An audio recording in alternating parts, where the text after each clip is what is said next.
Hey guys, in this video I'll show you how to make a timeline on Google Docs. So let's go ahead and start with a blank document.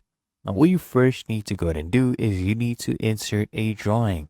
So you'll see this top panel right here.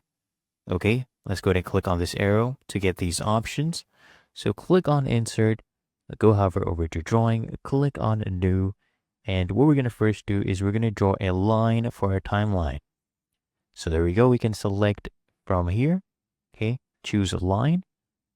Go ahead and draw your line. Make sure it is straight. You can use these check boxes as a reference. Hopefully I have lined this perfectly. Okay, that looks good.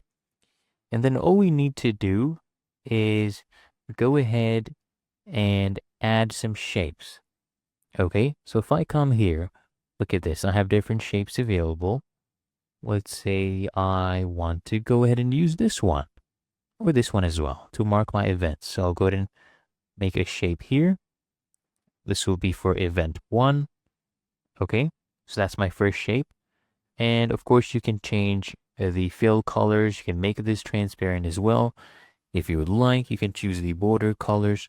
Let's go ahead and use pink and let's fill up with this one.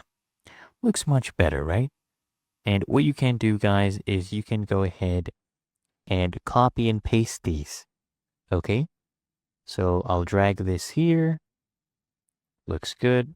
If you don't know how to copy, just go and click on this and press Control and C on your keyboard. Okay, or you could right click and then click on copy.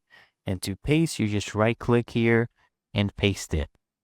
Okay, so there we go. This will be my third event. This is a timeline.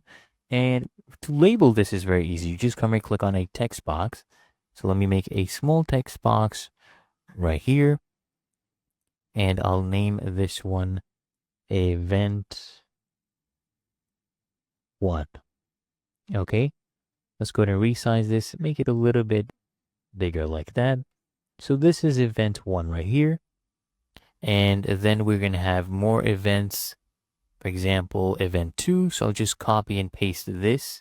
Of course, you can change the color for these as well. Everything here is very customizable. So I'll copy this text box. We'll paste it here so it's easier to do. We'll come here. Let's say we name this one event 2, or whatever name you want to give to your timeline. And you proceed with this same process.